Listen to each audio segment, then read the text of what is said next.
Hey, this is Matthew. Welcome back to Nerd News today, and it's time for another action figure review, but not just any action figure, because once again, it's an anime action figure review. And this time, we're continuing to look at Bandai's Anime Heroes line with a figure from their Saint Seiya series. Today, we've got Gemini Saga here, and you guys might notice, by the way, that something's a little different about this packaging compared to the Naruto figure we just reviewed, and that would be right up top here, because this isn't Saint Seiya, this is actually Los Caballeros del Zodiaco. So yeah, we got the Spanish packaging. These were sent to us by Bandai, in fact, and they just happened to send us this version, whether it by accident or it's just all they had in stock.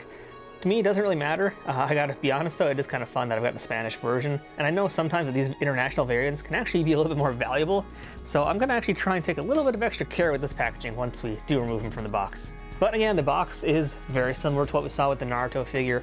Very sharp, clean design here. I love the little window packaging with the die-cut character around it. On the side, we have, again, the continuation of the window, but not too much revealed in there, just a little side glimpse.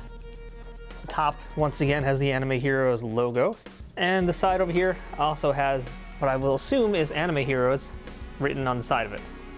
And I'm assuming that because it says it right up there. So, yeah, I should have looked there first. And the back of the box has a rundown of who else is joining us in this line of Saint Seiya, which includes Seiya, who has got his Pegasus armor, Gemini Saga, who we're looking at today, and Sagittarius, who also looks pretty darn cool. So I gotta tell you guys, I actually did a little research about the show, but not much beforehand, because again, Saint Seiya is one of the shows I haven't watched yet still, but it is on Netflix right now. The entire, I guess, original series, there might be one or two other series along with it, and I actually watched a few. I really enjoyed it. It's just some good anime fun, and I think I will continue checking it out, but I wasn't gonna sit and watch the entire series before I did this review. So I can tell you guys that I don't know a ton about Gemini because I haven't gotten up to him yet, but I do know a few things based upon some spoiler-free research that I did. So again guys, if you're going to comment on this figure, don't put too many spoilers in the comments, just for folks who also might not be too familiar with it. But I know enough that I think I can talk at least a little bit about him intelligently, so we'll do our best with that. But that's enough about the box. Let's go ahead and get Gemini Saga out of the package and take a look at him loose. So here's our Gemini Saga out of the packaging now. And normally I like to talk about likenesses first, but I don't think I can because I gotta talk about this gold armor. So this is his Gemini armor, I guess it is. And wow, this is pretty amazing all around. Yeah, I talked about it last time with the Kakashi Sensei review as well, how their paints are just super clean. And I have to say that again here, like this is super clean. It is all one uniform tone of the figure across it. You know, sometimes we've looked at figures on this channel that have two tones of paint, and this one is pretty solid. I mean, there are certain parts that are more metallic looking than others, like the arm, the crotch piece, the boots, and this. But I wouldn't even call it two-tone. I would just call it an additional layer of glimmer. And so I say that because, you know, looking at the packaging, you can see that the character, in fact, does have basically a little bit of variation in his armor with his metallics there. You can see that on his shoulders and on his wrist, as well as that crotch area. So again, those different colors are actually accurate. It's not two-tone in an incorrect, poor paint job kind of way. And I always love that Bandai figures have this glossy shine to them as well. It helps protect the figure and just helps it make it look very, very uniform and just really, really nice. So you can see that likeness on Gemini Saga as well is very, very good, with the exception of the fact that you really can't see much of his face. So, you know, I'm not gonna talk a ton about the face, but I will say that at the very least, they definitely have captured the essence of the character. That much I can say about it. It does look like him enough that you can read that it's him. And it's got, again, a very, very good paint job considering that his face is covered up. I mean, he's got good eye detail in it. And that's kind of what makes these characters look like they're from Saint Seiya, is that their eyes have a certain look to them as well as their nose, their mouth. But it's really with the eyes of these characters, I feel like, and they totally got that look with them. I also have to talk about that hair because, man, talk about flowing locks. Look at the sculpt job on this hair, too. Like, this is crazy looking. This is really great looking hair. I'm a sucker for figures that have long hair because it always just tends to look really, really good, and this is no exception, especially because they also, again, capturing the essence of a character. Look at that crazy anime hair he has on top. I mean, that's pretty glorious hair. I'm totally into that. So let's talk about articulation, and as we noted last time with the Kakashi figure, that Bandai figures tend to have super good articulation. I think this is going to be an exception of not having so much because he's got a lot of things hindering him, so yeah, let's confirm that. And yes, his head does move left and right, but the hair is so big and the collar is so big, he can't do much with it. He can't go up and down, can't go left and right much. He's got ball jointed shoulders. That's about as high as he can get them because those shoulder pads are in the way, and those shoulder pads do not move. They are solidly on him. So we do have, though, bicep swivel still there, double jointed elbows. so that he can get yeah, there you go. He can get a nice tight fighting stance right there. There you go. That looks good. He just put his dukes up. That looks pretty solid. We've got moving wrists as well. Ball joints on those. So let's see now about his wrist, because that's something else. So let's see now about his waist, and oof, yeah, that does not move much. Oh, there we go.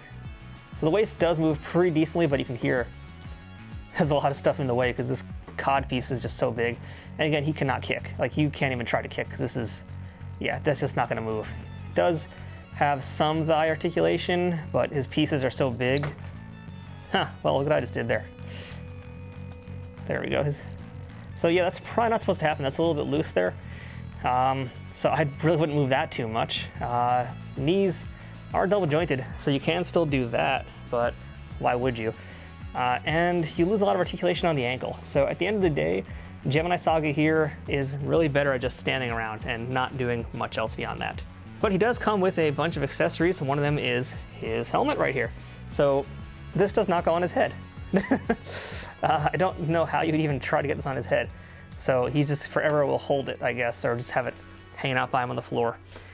He also comes with 4 additional hands, as you can see here. And pretty much all of them are open hands. You can see right now he has the closed fists on him.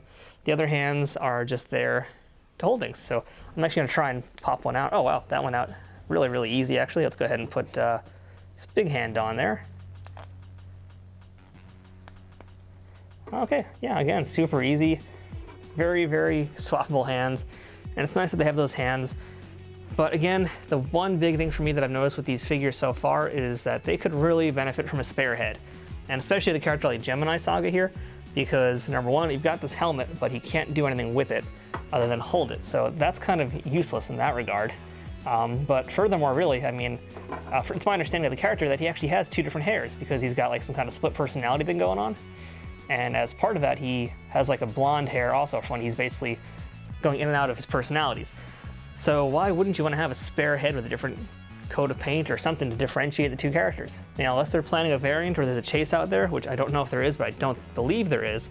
That's again another just little small misstep that would have made an otherwise very good figure in terms of likeness even better. Now in terms of playability, you know, there's no comparison to the Kakashi Sensei. He is very, very limited to that articulation, but for a collector, it's a really great piece, a very affordable price also. These guys are typically like 20 bucks, I think. Again, you won't spend an arm and leg either for these guys. And it does look really good as far as display. I think it's perfect whether or not you have other figures to go with it. Again, you're talking to someone here who hasn't watched the entire series, but is into it so far. And I do want to see what else Bandai's done with these characters because it does look great. Gotta admit, it does look great. I just wish somehow the articulation was better, but I don't know what they would have done with their style of sculpting. And I'm not too familiar enough with Bandai figures to know what they do differently with other toys. So for what it is, I'd say it's good. Superb likeness, an amazingly clean and uniform paint job across it, but articulation is a little hindered. So if that's really important to you to have him be able to do jumping jacks and that kind of thing, you probably want to look for another figure. But if you're okay with this being the way it is, then I'd say totally worth getting. So on that note, I'm Matthew. If you're new to the channel, please make sure to like this video and subscribe to Nerd News Today to see everything else that we do here. And we'll see you guys next time with some more action figure reviews and who knows what else. Also, make sure at the very least, if you haven't watched Saint Seiya before, go look up the theme song on YouTube and rock out, because really, it's like one of the most rockiest anime themes ever. I'm gonna go listen to it right now.